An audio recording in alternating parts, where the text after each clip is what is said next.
Nós já conversamos anteriormente sobre a conotação e lembramos que a conotação é quando nós usamos alguma expressão em sentido figurado, ou seja, com aquele sentido que não aparece no dicionário. Inicialmente, nós vamos hoje com a metáfora.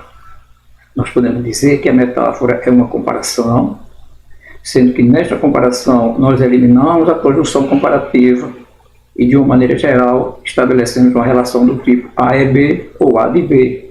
Observe nas duas frases. Márcia é uma leoa na defesa dos filhos. Observe que inicialmente eu tenho Márcia, entidade A, leoa, entidade B. Se eu tivesse dito Márcia é como uma leoa, eu teria simplesmente uma comparação.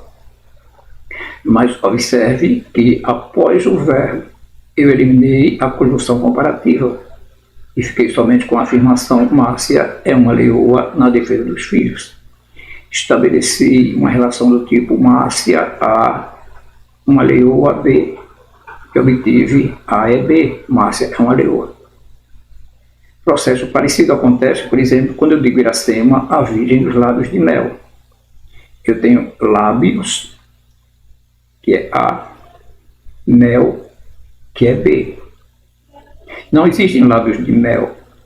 Ora, se eu digo lábios de mel, na verdade eu estou dizendo lábios como sendo de mel, ou lábios como se fossem de mel. Então, novamente, eu estabeleci uma comparação, mas observe que eu não usei a conjunção comparativa e obtive uma relação lábios A, mel B, na relação A de B. Então, este é um caso bastante comum em textos, bastante frequente, a utilização de metáforas. Um outro tipo de comparação, muito parecido com a metáfora, é a catacrese. Na verdade, a catacrese é uma metáfora, sendo empregada contínua e diariamente ao longo dos anos, a gente acabou empregando isso aí como se fosse no sentido real das palavras. Ela acabou perdendo o valor expressivo e tornou-se como que o nome do próprio objeto. Observe quando eu digo contratar um marceneiro para consertar o braço da cadeira, consertar o braço da cadeira, cadeira não tem braço. Então, observe que, novamente, como se a cadeira tivesse um braço. Então, aqui, novamente, sendo que essa expressão braço da cadeira, ao contrário daquilo que nós vimos há pouco tempo, que era a metáfora lábios de mel. Enquanto lábios de mel, eu percebo que eu tenho uma comparação em braço da cadeira, até parece que isso aqui já é o nome da parte do objeto. Processo semelhante acontece nesse outro exemplo, quando eu digo recomendaram colocar 2 dentes de alho. Alho não tem dente, não é?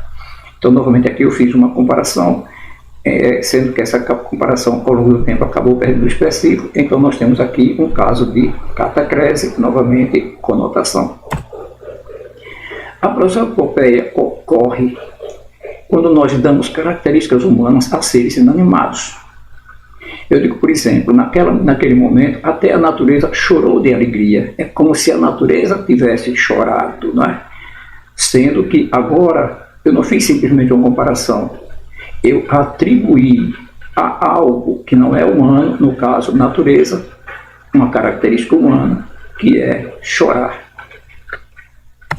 Um outro tipo de conotação bastante frequente é a sinestesia. Observe que na sinestesia nós associamos sensações entre substantivos e adjetivos. Sensações com órgãos de sentidos diferentes. Observe o exemplo. Embora houvesse recebido uma palavra fria, observe que eu tenho o substantivo palavra e o adjetivo fria. Palavra ou nós lemos, não é? Visão, ou nós ouvimos, audição. Frio é tato. Então, essa relação substantivo-adjetivo foi feita com uma mistura de sensações, né? Aqui, audição ou visão e tato. Então, observe que se eu tivesse dito assim, acabou recebendo um abraço gostoso. Ora, não existe abraço gostoso. acabei usando um substantivo e um adjetivo.